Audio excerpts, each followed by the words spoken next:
Welcome to Sri Rajiv Gandhi IAS academy. Friends, இந்த வீடியோவில் September 21 மற்றும் 22 தேதிகளுக்கான கரண்ட் அஃபேர்ஸ் எல்லாமே பார்க்க போகிறோம். சரி, வாங்க பார்க்கலாம். ஃப்ரெண்ட்ஸ், இந்த வீடியோட நோட்ஸ் எல்லாமே கீழே பிடிஎஃப் டிஸ்கிரிப்ஷன் கொடுத்துருக்கோம். அதெல்லாமே கிளிக் பண்ணி டவுன்லோட் பண்ணிச்சிங்க. அப்புறம் நம்ம டெலிகிராம் குரூப் லிங்க்மே கீழே டிஸ்கிரிப்ஷன் கொடுத்துருக்கோம். அதுலேயுமே கிளிக் பண்ணி ஜாயின் பண்ணிங்க. ஓகே, சரி வாங்க பார்க்கலாம். ஃபஸ்ட்டு 2023 ஆண்டிற்கான தாதா சாஹேப் பால்கே விருது யாருக்கு அறிவிக்கப்பட்டது? இதற்கான ஆன்சர் மோகன்லால். இப்போ பார்த்தீங்க அப்படின்னா 2023 ஆண்டுக்கான தாதா சாஹேப் பால்கே விருது இது மலையாள ஆக்டரான மோகன்லால் அவர்களுக்கு அறிவித்திருக்காங்க. இந்திய திரைத்துறையுடைய மிக உயரிய விருது இதுதான். மலையாள திரையுலக நடிகர் மோகன்லாலுக்கு இது அறிவித்திருக்காங்க. தாதா சாஹேப் பால்கே யார் இவர் அப்படின்னா, இவர் இந்திய திரைத்துறையுடைய தந்தை. அதாவது இந்தியாவுடைய முதல் திரைப்படமே ராஜா ஹரிச்சந்திரா அப்படின்னு இவர் இயக்குன ஒரு திரைப்படம் தான். 1913 ஆண்டு இது வெளியான படம். தாதா சாஹேப் பால்கே விருது 1969 ஆண்டுலேருந்து வழங்கிட்டு இருக்காங்க. இப்போ மோகன்லால் பற்றி கொஞ்சம் பார்க்கலாம். இவருக்கு 65 வயது ஆகுது. இப்போது இவர் தமிழ், தெலுங்கு, ஹிந்தி, கன்னடம் இந்த மாதிரி 350க்கும் மேற்பட்ட திரைப்படங்களில் நடித்திருக்காரு. இவர் அறிமுகமான திரைப்படம், இவர் ஒரு வில்லனாக தான் அறிமுகமானார். 1980 வெளியான மஞ்சள் விரிஞ்ச பூக்கள் அப்படிங்கிற ஒரு திரைப்படத்தில் தான் இவர் அறிமுகமானார். இவர் முக்கியமான விருதுகள் பற்றி பார்க்கும்போது 2 தேசிய விருதுகள் வாங்கியிருக்காரு. அப்புறம் 9 கேரள மாநில அரசு விருதுகள் வாங்கியிருக்காரு. 2001 ஆண்டு பத்மஸ்ரீ விருது வாங்கியிருக்காரு. 2019 ஆண்டு பத்மபூஷன் விருது கூட வாங்கியிருக்காரு. இப்போது இந்திய திரைத்துறையுடைய மிக உயரிய விருதான தாதா சாஹேப் பால்கே விருது கூட பெற்றிருக்காரு. அடுத்தது, தற்போது எங்கு 3000 ஆண்டுகளுக்கு முற்பட்ட ஈட்டி கண்டுபிடிக்கப்பட்டது? இதற்கான ஆன்சர் திருமலாபுரம். இப்போ பார்த்தீங்க அப்படின்னா 3000 ஆண்டுகளுக்கு முற்பட்ட ஈட்டி நம்ம தமிழ்நாட்டில் அகழாய்வில் கண்டுபிடித்திருக்காங்க. தென்காசி மாவட்டத்தில் வாசுதேவநல்லூர் பக்கத்தில் திருமலாபுரம் அப்படிங்கிற பகுதியில் தான் இதை கண்டுபிடிச்சிருக்காங்க. திருமலாபுரத்தில் 2024 ஆண்டிலிருந்து அகழாய்வு பணிகள் நடைபெற்றுருக்கு. இங்கே இப்போது 2.5 மீட்டர் நீள ஈட்டி கிடைத்திருக்கு. இது வரைக்கும் கிடைக்கப்பட்டதுலேயே இது மிக நீளமான ஈட்டி. அதே மாதிரி இங்கே தமிழ்நாட்டிலேயே மிகப்பெரிய அளவு கற்களால் ஆன அரணுக்குள்ளாடி ஈமத்தாளிகள் கிடைத்திருக்கு. அடுத்தது, எந்த படையின் பயிற்சி திட்டத்தில் ட்ரோன் போர் முறை பயிற்சிகள் கட்டாயமாக்கப்பட்டுள்ளன? இதற்கான ஆன்சர் பிஎஸ்எஃப். பிஎஸ்எஃப் அப்படின்னா பார்டர் செக்யூரிட்டி ஃபோர்ஸ், எல்லை பாதுகாப்பு படை அப்படிங்கிறது. இந்தியா பாகிஸ்தான் பார்டர், அதே மாதிரி இந்தியா பங்களாதேஷ் பார்டர் இருக்குல்ல, இதை பாதுகாக்கிற படை தான் இந்த பிஎஸ்எஃப் அமைப்பு. இவங்க பார்த்திங்கன்னா ட்ரோன், அதாவது ஆளில்லா விமானம் இருக்குல்ல, இதற்கான போர் முறை பயிற்சிகளை அவங்களுடைய பயிற்சியில் கட்டாயம் ஆக்கியிருக்காங்க. இதன் மூலமாக ஆண்டிற்கு 500 பேருக்கு பயிற்சி வழங்குவாங்க. இதே மாதிரி மத்திய பிரதேசம் ருஸ்தம் ஜி தொழில்நுட்ப கல்லூரியில் ட்ரோன் தொழில்நுட்ப ஆய்வகம் இவங்க தொடங்கியிருக்காங்க. மத்திய உள்துறை அமைச்சகத்துக்கு நிறைய துணை இராணுவ படை இருக்குது. இப்போ பிஎஸ்எஃப் இருக்குது, அதே மாதிரி சிஐஎஸ்எஃப் இருக்குது, அதே மாதிரி என்எஸ்ஜி இருக்குது, அதே மாதிரி ஐடிபிபி இருக்குது, அதுக்கப்புறம் எஸ்எஸ்பி இருக்குது. இந்த மாதிரி நிறைய அமைப்பு இருக்குது. அப்படி பார்க்கும்போது இந்த இவ்வளோ அமைப்புகள் இருக்குல்ல, இதில் பிஎஸ்எஃப் கீழே தான் இது இருக்குது. அப்படி பார்க்கும்போது மத்திய உள்துறை அமைச்சகத்துக்கு கீழே இருக்கிற துணை இராணுவ படையால் நடத்தப்படுற ஒரே கல்லூரி இது. ஃப்ரெண்ட்ஸ், நம்ம ராஜீவ்காந்தி ஐஏஎஸ் அகாடமியில் இப்போ வரப்போகிற டிஎன்பிஎஸ்சி குரூப் 2 எக்ஸாமுக்கான இலவச மார்க் டெஸ்ட் இது பார்த்திங்கன்னா தமிழ்நாடு முழுவதுமே நடைபெறுது. செப்டம்பர் 23 நடைபெறுது. காலையில் 10 மணிலேருந்து மதியம் 1 மணி வரைக்கும் இது நடக்குது. நீங்கள் நேரடியாக நம்ம இன்ஸ்டியூட்டில் கூட எழுதலாம். நம்ம இன்ஸ்டியூட் சென்னையில் அண்ணா நகரில் இருக்குது. நீங்கள் இதில் எழுதிக்கலாம், அல்லது ஆன்லைனில் கூட எழுதிக்கலாம். ஸ்க்ரீனில் தெரியுற நம்பருக்கு நீங்கள் கால் பண்ணி பேசினாலே போதும். இதில் உங்களை ஜாயின் பண்ணி விட்ருவாங்க. அதே மாதிரி எஸ்எஸ்சி எக்ஸாம், பேங்கிங் எக்ஸாமுக்கான இலவச கிளாஸ் நம்ம இன்ஸ்டியூட்டில் நடத்துகிறோம். காலேஜ் ஃபைனல் இயர் படிக்கிற ஸ்டூடெண்ட்ஸ்க்காக இதை நம்ம நடத்துகிறோம். இதுலையுமே ஸ்க்ரீனில் தெரியுற நம்பருக்கு கால் பண்ணி பேசி ஜாயின் பண்ணிக்கலாம். அடுத்தது, 2026 ஆஸ்கர் விருதுகளுக்கு இந்தியாவிலிருந்து அனுப்பப்பட்ட திரைப்படம் எது? இதற்கான ஆன்சர் ஹோம் பவுண்ட். இப்போ பார்த்தீங்க அப்படின்னா அடுத்த ஆண்டு ஆஸ்கர் விருதுக்கான இந்தியாவுடைய அதிகாரப்பூர்வ தேர்வு ஹோம் பவுண்ட் அப்படிங்கிற ஒரு இந்தி திரைப்படம். அடுத்த ஆண்டு நடைபெற போகிற 98வது ஆஸ்கர் விருதுக்கு இந்தியா சார்பில் இதை அனுப்பியிருக்காங்க.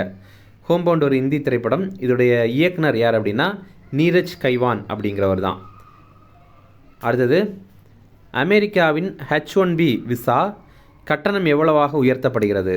இதற்கான ஆன்சர் ரூபாய் 88 லட்சம்.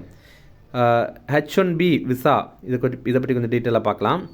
இப்போது இந்த H1B விசா இருக்குல்ல, இதோடைய கட்டணத்தை ஆண்டுக்கு 88 லட்சமாக உயர்த்துறதுக்கு அமெரிக்கா முடிவு பண்ணியிருந்தாங்க.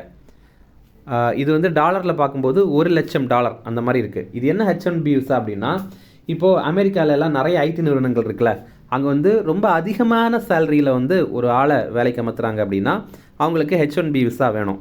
அப்போது ஒருத்தர் இந்தியாவிலேருந்து போகிறாருன்னு வச்சுக்கலாம். அவர் வந்து H1B விசா அவருக்கு வேணும் அப்படின்னா அவர் வந்து அமெரிக்கன் கவர்மெண்ட்டுக்கு வருஷம் வருஷம் காசு வந்து பே பண்ணுற மாதிரி இருக்கும். இது வரைக்கும் அது எவ்வளோவா இருந்துச்சு அப்படின்னா ரூபாய் 1.49 லட்சமாக இருந்துச்சு. அதாவது ஒரு வருஷத்துக்கு 1.5 லட்ச ரூபா கிட்ட பே பண்ணால் போதும். ஆனால் இப்போ பார்த்திங்க அப்படின்னா அது வந்து 88 லட்சமாக உயர்த்திருக்காங்க. முதல்ல என்ன சொன்னாங்கன்னா ஆண்டுக்கு 88 லட்சம் வந்து பே பண்ணணும் அப்படின்னு கவர்மெண்ட் வந்து தெரிவித்திருந்தாங்க. அதாவது அமெரிக்கா கவர்மெண்ட் தெரிவித்திருந்தாங்க. அதுக்கப்புறம் இப்போ என்ன சொல்லியிருக்காங்கன்னா இது வந்து ஒரு முறை மட்டும் செலுத்தினா போதும் அப்படின்னு தெரிவித்திருக்காங்க. ஆனாலும் இதை பற்றி டீட்டெயிலாக நமக்கு போக போக தான் தெரியும். இந்த புதிய கட்டணம் இந்த செப்டம்பர் 21ஆம் தேதியிலேருந்தே அமலுக்கு வரும் அப்படின்னு தெரிவித்திருக்காங்க.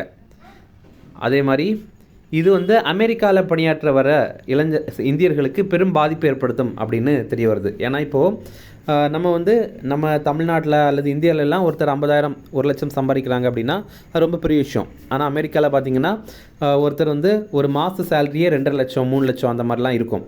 அப்படி பார்க்கும்போது அவங்க ரொம்ப அதிகமாக சம்பாதிப்பாங்க. அவங்களுக்கு ஒரு வருஷம் 1.5 லட்சம் கொடுக்கறது வந்து பெரிய மேட்டராக தெரியாது. ஆனால் இப்போ ஒரு வருஷத்துக்கே 88 லட்சம் கொடுக்கணும் அப்படின்னா அது ரொம்ப பெரிய விஷயம்தான். அது பெரிய ஒரு பாதிப்பை ஏற்படுத்தும். அதே மாதிரி அந்த நாட்டில் இருக்கிற இந்தியர்கள் வந்து அமெரிக்காவை விட்டு வேறு நாடுகளுக்கு மாறுவாங்க. அந்த மாதிரியெல்லாம் சில பாதிப்புகள் வந்து வரலாம். H1B விசா இதை பற்றி கொஞ்சம் டீட்டெயிலாக பார்க்கலாம். பிற நாடுகளிலிருந்து அதிக ஊதியத்தோட அமெரிக்காவில் வேலை வழங்குறதுக்காக இந்த மாதிரி ஒரு நடைமுறை இருக்குது. இந்த விசாக்கள் வந்து 3 ஆண்டுகளுக்கு செல்லுபடியாகும். அதுக்கப்புறம் 3 ஆண்டுகளுக்கு புதுப்பித்து கொள்ளலாம். இந்த மாதிரி ஒரு சிஸ்டமில் தான் இருக்குது. அமெரிக்காவில் இந்த விசா அதிகமாக வைத்திருக்கிறவங்க இந்தியர்கள் தான். 71% இதை வச்சுருக்காங்க. இப்போ இதனால் அமெரிக்கா இந்த மாதிரி திடீர்னு இதோடைய ரேட்டை வந்து அதிகப்படுத்துகிறாங்க அப்படின்னா இதன் மூலமாக அமெரிக்காவில் இருக்கிற இளைஞர்களுக்கு திறன் பயிற்சி வழங்கி அமெரிக்கா இருக்கிற நிறுவனங்கள் வந்து அவங்களையே அங்கே வந்து வேலை வாய்ப்பு கொடுப்பாங்க அப்படிங்கிறது தான் அமெரிக்க அரசுடைய திட்டமாக இருக்கிறது. இதே மாதிரி தங்க அட்டை திட்டம் இதற்கும் இப்போ அமெரிக்க அரசு வந்து ஒப்புதல் வழங்கியிருக்காங்க. இது என்ன அப்படின்னா அமெரிக்காவை மேம்படுத்துறதுக்கு கோடிக்கணக்கில் முதலீடு பண்ணுற ஒரு திட்டம். இப்போது தேர்வு செய்யப்பட்ட நபர் வந்து அமெரிக்க நிதித்துறைக்கு முதல்ல நிதி வழங்கணும். இப்போ எக்ஸாம்பிள் பார்த்தீங்கன்னா நீங்கள் வந்து அமெரிக்காவில் முதலீடு பண்ணலாம் அப்படின்னு உங்களை தேர்வு பண்ணுறாங்க அப்படின்னா நீங்கள் முதல்ல அமெரிக்கன் கவர்மெண்ட்டுக்கு நிறைய காசு கொடுக்கணும். அப்படி காசு கொடுத்தாங்க அப்படின்னா தான் உங்களை வந்து முதலீடு பண்ணவே அனுமதிப்பாங்க. அப்படி பார்க்கும்போது தனிநபராக இருந்தாங்கன்னா அவங்க 8.8 கோடி ரூபாய் வந்து அமெரிக்கன் கவர்மெண்ட்டுக்கு கொடுக்கணும். அதே மாதிரி ஒரு நிறுவனம் வந்து ஒரு நபரை வந்து முன்மொழிகிறாங்க அப்படின்னா அவர் வந்து ரூபாய் 16 கோடி வந்து அமெரிக்கன் கவர்மெண்ட்டுக்கு கொடுக்கணும். அப்படி கொடுத்தாங்கன்னா தான் அவங்க வந்து அமெரிக்காவில் முதலீடு பண்ணுறதுக்கே அனுமதி கொடுப்பாங்க. அதே மாதிரி இப்படி அவங்க பண்ண அவங்களுக்கு என்னென்ன கிடைக்கும் அப்படின்னா இவங்களுக்கு க்ரீன் கார்டு உட்பட பல சலுகைகள் வந்து வழங்கப்படும். அடுத்தது ஜிஎஸ்டி வரியில் எத்தனை சதவீத வரிகள் நீக்கப்படுகின்றன? இதற்கான ஆன்சர் பி மற்றும் டி. அதாவது 12% மற்றும் 28%. இது நம்ம ஏற்கனவே கரண்ட் அஃபேர்ஸில் பார்த்தது தான். இப்போ பார்த்தீங்கன்னா இந்த மாதிரி ஜிஎஸ்டியில் சீர்திருத்தங்கள் கொண்டு வந்திருக்காங்கல்ல, அதை வந்து GST 2.0 அப்படின்னு சொல்கிறாங்க. தமிழில் அடுத்த தலைமுறை சரக்கு சேவை வரி சீர்திருத்தங்கள் அப்படின்னு சொல்கிறாங்க. இது வரைக்கும் ஜிஎஸ்டி நடைமுறையின் கீழே விதிக்கப்பட்ட வரிகள் வந்து 5%, 12%, அப்புறம் 18%, அதுக்கப்புறம் 28%. இதில் 12% மற்றும் 28% வரிகள் வந்து நீக்கப்படுது. இந்த GST 2.0 நடைமுறை என்னையிலேருந்து வருது அப்படின்னா செப்டம்பர் 22ஆம் தேதியிலேருந்து வருது. அதாவது இன்னையிலேருந்து தான் நடைமுறைக்கு வருது. நமக்கு வந்து ஃப்யூச்சரில் இந்த டேட் வந்து மறந்துடும். அந்த டேட்டை ரொம்ப முக்கியமாக பார்த்துங்க. நம்ம எக்ஸாமில் வந்து கேட்பாங்க எப்படி நமக்கு GST நடைமுறை வந்து என்னையிலேருந்து வந்துச்சு அப்படிங்கிறது முக்கியமான ஒரு டேட்டோ, அதே மாதிரி இந்த GST 2.0 என்னையிலேருந்து வந்தது அப்படிங்கிறதும் ஒரு முக்கியமான டேட்டு தான். இதன் மூலமாக 375 பொருட்களுடைய வரிகள் வந்து குறைக்கப்படும் அப்படின்னு எதிர்பார்க்குறோம். அடுத்தது இந்தியாவின் முதல் முறையாக புல்லட் ரயில் திட்ட பணிகள் எங்கு தொடங்கப்படும்? இதற்கான ஆன்சர் மும்பை டு அகமதாபாத். இப்போ பார்த்திங்க அப்படின்னா இதுதான் அந்த மேப்பு. மும்பையிலேருந்து அகமதாபாத் வரைக்கும் இந்தியாவில் ஃபஸ்ட்டாக புல்லட் ட்ரெயின் வந்து தொடங்க போகிறாங்க. இது 508 கிலோமீட்டர் நீளமானது. இதில் 320 கிலோமீட்டர் தொலைவிற்கு வழித்தட பணிகள் வந்து நிறைவு பெற்றிருக்கு. வழித்தடம் தான் முடிந்திருக்கு, இன்னும் கட்டுமானம் வந்து இப்போ முடியலை. முதல் கட்டம் வந்து 2027 டிசம்பர் மாதம் தொடங்கப்படும் அப்படின்னு தெரிவிக்கிறாங்க. இப்போது மகாராஷ்டிரா மாநிலம் தானே பக்கத்தில் வந்து 5 கிலோமீட்டர் சுரங்கப்பாதை பணிகள் வந்து நிறைவு பெற்றிருக்கு. அதனால தான் இது நியூஸ் பேப்பரில் வந்திருக்கு. ஓகே, மத்திய ரயில்வே துறை அமைச்சர் வந்து அஸ்வினி வைஷ்ணவ். அடுத்தது, பாலஸ்தீனத்தை தனி நாடாக அங்கீகரித்த நாடுகள் எவை? இதற்கான ஆன்சர் இவை அனைத்தும். இப்போ பார்த்தீங்கன்னா கனடா, பிரிட்டன் மற்றும் ஆஸ்திரேலியா இந்த 3 நாடுகளும் பாலஸ்தீன பகுதியை வந்து அது ஒரு தனி நாடு அப்படின்ற மாதிரி அங்கீகரிக்கிறாங்க. முதல்ல என்ன ஒரு வரலாறு சொல்கிறாங்க அப்படின்னா, முதல்ல இஸ்ரேல் அப்படின்னு ஒரு நாடு கிடையாது, பாலஸ்தீனம் அப்படிங்கிறது தான் ஒரு நாடாக இருந்துச்சு. அப்புறம் பார்த்திங்கன்னா இஸ்ரேலர்கள், அதாவது யூதர்கள் இருக்காங்கல்ல, இவங்க பார்த்திங்கன்னா அவங்களுக்குன்னு ஒரு நாடு வேணும் அப்படின்னு இந்த பாலஸ்தீனத்தை வந்து பிடிக்க ஆரம்பித்தாங்க. அப்படி அவங்க பிடிக்கும்போது அங்கே இருக்கிற பாலஸ்தீனர்களை வந்து அடித்து விரட்டி அவங்கள வந்து ரொம்ப ஒரு குறைவான பகுதிகளுக்கு மட்டும் அனுப்பி விட்டுட்டாங்க. மற்ற பகுதிகள் எல்லாத்தையுமே இந்த இஸ்ரேல் வந்து கைப்பற்றிட்டாங்க. இது பல காலமாகவே பாலஸ்தீனர்களுடைய மைண்டில் வந்து இருந்துகிட்டே இருந்தது. அவங்க என்ன பண்ணாங்கன்னா, என்றைக்காவது வந்து நம்ம வந்து இஸ்ரேலர்களை வந்து துரத்தி அடிச்சுட்டு அந்த இடத்த நம்ம வந்து கைப்பற்றணும் அப்படின்ற மாதிரி முடிவு பண்ணாங்க. இப்போ ரீசெண்டாக கூட பார்த்திங்கன்னா அந்த பாலஸ்தீன பகுதியில் இருக்கிற அந்த ஹமாஸ் அப்படிங்கிற அமைப்பு இருக்காங்கல்ல, அவங்க வந்து இஸ்ரேலை வந்து தாக்குனாங்க. அதுக்கப்புறம் இஸ்ரேல் வந்து இவங்களை தாக்குனாங்க. இந்த மாதிரி இன்னும் அந்த போர் வந்து போயிட்டே தான் இருக்குது. இப்போது இப்படி இருக்கும்போது பாலஸ்தீனம் ஒரு தனி நாடு தான் அப்படின்ற மாதிரி பாலஸ்தீனர்கள் சொல்கிறாங்க. ஆனால் இல்லை, பாலஸ்தீனம் ஒரு நாடே கிடையாது, இஸ்ரேல் தான் ஒரு நாடு அப்படின்ற மாதிரி இன்னும் சிலர் சொல்கிறாங்க. இப்போ பார்த்தீங்கன்னா உலகத்தில் இருக்க முக்கியமான 3 நாடுகள் பாலஸ்தீனத்தை வந்து தனி நாடாக அங்கீகரிச்சிருக்காங்க. அது கனடா, பிரிட்டன் மற்றும் ஆஸ்திரேலியா. அப்போது பாலஸ்தீனத்தை தனி நாடாக பிரிட்டன், கனடா மற்றும் ஆஸ்திரேலியா வந்து முறைப்படி அங்கீகரிச்சிருக்காங்க. ஆனால் பாலஸ்தீனத்தில் இருக்கிற ஹமாஸ் அமைப்பிற்கு அவங்க வந்து அங்கீகாரம் கொடுக்கல. அவங்க என்ன சொல்கிறாங்க அப்படின்னா, பாலஸ்தீனத்தில் இந்த ஹமாஸ் அமைப்பிற்கு எந்த ஒரு பந்தமும் கிடையாது, அந்த அமைப்புக்கு நாங்கள் ஆதரவு தெரிவிக்கலை அப்படின்னு தெரிவிக்கிறாங்க. கனடாவுடைய பிரதமர் வந்து மார்க் கார்னி அப்படிங்கிறவர், இங்கிலாந்துடைய பிரதமர் கியர் ஸ்டார்மர் அப்படிங்கிறவர், ஆஸ்திரேலியாவுடைய பிரதமர் ஆண்டனி அல்பனீசி அப்படிங்கிறவர். அடுத்தது, தமிழ்நாட்டில் எங்கு உலகத்தரம் வாய்ந்த கப்பல் கட்டும் தளங்கள் அமைக்கப்பட உள்ளன? இதற்கான ஆன்சர் தூத்துக்குடி. இப்போ பார்த்திங்க அப்படின்னா நமக்கு தமிழ்நாட்டிலேயே உலகத்தரம் வாய்ந்த 2 கப்பல் கட்டும் தளங்கள் வந்து அமைக்க போகிறாங்க. இதற்கான புரிந்துணர்வு ஒப்பந்தம் இது வந்து போட்டிருக்காங்க. சிப்காட் நிறுவனத்திற்கும் வஉசி துறைமுக பொறுப்பு கழகத்திற்கு இடையில் வந்து போட்டிருக்காங்க. இது வந்து பசுமை வளத்தை அடிப்படையாக கொண்டு அமைக்கப்படும். அதாவது அங்கே இருக்கிற மின்சார வசதி எல்லாமே பசுமை வளம் மூலமாகவே எடுக்கப்படும் அப்படிங்கிறது தான் தெரிவிக்கிறாங்க. இது ரூபாய் 30,000 கோடி முதலீட்டில் இதை அமைக்க போகிறாங்க. இதன் மூலமாக 55,000 பேருக்கு வேலைவாய்ப்பு உருவாக்கப்படும் அப்படின்னு எதிர்பார்க்குறாங்க. இதற்கு யார் முதலீடு பண்ணுறாங்க அப்படின்னா 2 கப்பல் கட்டும் நிறுவனங்கள் தான் பண்ணுறாங்க. ஒன்று வந்து கொச்சி ஷிப்யார்ட் லிமிடெட் அப்படிங்கிற நிறுவனம், இவங்க வந்து ரூபாய் 15,000 கோடி வந்து முதலீடு பண்ணுறாங்க. இன்னொன்று மெசகான் டாக் ஷிப் பில்டர்ஸ் அப்படிங்கிற நிறுவனம், இவங்களும் ஒரு 15 கோடி முதலீடு பண்ணுறாங்க. அப்போ இவங்க 2 பேரும் சேர்ந்து முதலீடு பண்ணி நம்ம தமிழ்நாட்டில் தூத்துக்குடியில் 2 கப்பல் கட்டும் தளங்களை வந்து உருவாக்குறாங்க. அடுத்தது, கடலிலிருந்து செழிப்பு என்ற நிகழ்ச்சி தற்போது எங்கு நடைபெற்றது? இதற்கான ஆன்சர் பாவ்நகர். இப்போ பார்த்திங்க அப்படின்னா சமுந்தர் சே சம்ரிதி அப்படிங்கிற ஒரு மாநாடு, இது வந்து இப்போது குஜராத்துடைய பாவ்நகரில் தான் நடைபெற்றது. இதில் பிரதமர் மோடி கலந்து கொண்டு உரையாற்றினார். அப்போ அவர் தெரிவித்த சில முக்கியமான விஷயங்கள் இருக்குது, அதை கொஞ்சம் பார்க்கலாம். இந்தியாவில் ஏற்றுமதி இறக்குமதியிலெல்லாம் இருக்குல்ல, இதில் வந்து இந்திய தயாரிப்பு கப்பல் மூலமாக வெறும் 5% தான் நடக்குது அப்படின்னு தெரிவிக்கிறாரு. அப்போ பார்க்கும்போது நம்ம வந்து ஏற்றுமதி இறக்குமதி பண்ணி தான் ஆகணும், ஆனால் அது கப்பலில் தான் பண்ணணும். அதற்காக நம்ம வந்து வெளிநாட்டு கப்பல்களுக்கு தான் அதிகமான காசு கொடுக்குறோம். அப்படி பார்க்கும்போது வெளிநாட்டு கப்பல் நிறுவனங்களுக்கு ஆண்டுக்கு ரூபாய் 6 லட்சம் கோடி வந்து இந்தியா நம்ம வழங்குகிறோம். எதுக்குன்னா எங்கள் பொருட்களை எல்லாம் அங்கே கொண்டு போய் சேர்த்துருங்க அப்படின்ற மாதிரி கப்பலுக்கு அவ்வளோ வந்து நம்ம காசு கொடுத்துருக்கோம். அப்போ பிரதமர் மோடி என்ன சொல்கிறாரு அப்படின்னா, நம்ம நாட்டிலேயே வந்து நிறைய பொருட்களை உருவாக்கணும், நிறைய கப்பலை வந்து நம்ம கட்டணும் அப்படின்ற மாதிரி தெரிவித்திருக்காரு.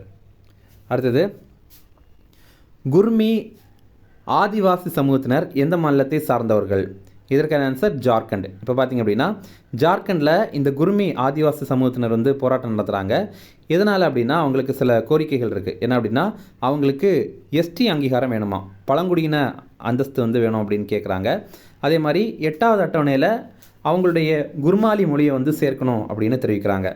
அதே மாதிரி இதெல்லாம் பார்த்திங்கன்னா ஆதிவாசி குர்மி சமாஜ் அப்படிங்கிற அமைப்பின் கீழே தான் இவங்க வந்து போராட்டம் நடத்தியிருக்காங்க.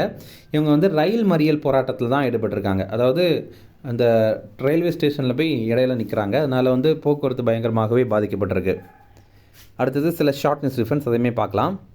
தமிழ்நாடு மாநில நெடுஞ்சாலை ஆணையம், இதை நம்ம முதல்வர் ஸ்டாலின் வந்து தொடங்கி வைத்திருக்காரு. அதே மாதிரி நெடுஞ்சாலைத்துறைக்காக கலைஞர் நூற்றாண்டு கட்டடம், இதை வந்து சென்னையில் கிண்டியில் வந்து திறந்திருக்காங்க. கிண்டியில் இருக்கிற நெடுஞ்சாலை ஆராய்ச்சி நிலைய வளாகத்தில் தான் இதை அமைத்திருக்காங்க. அடுத்தது முக்கிய தினங்கள் பார்க்கலாம். உலக அமைதி தினம், இது செப்டம்பர் 21ஆம் தேதி. இந்த ஆண்டுக்கான கருப்பொருள் அமைதியான உலகத்திற்காக இப்போதே செயல்படுங்கள் அப்படிங்கிறது தான்.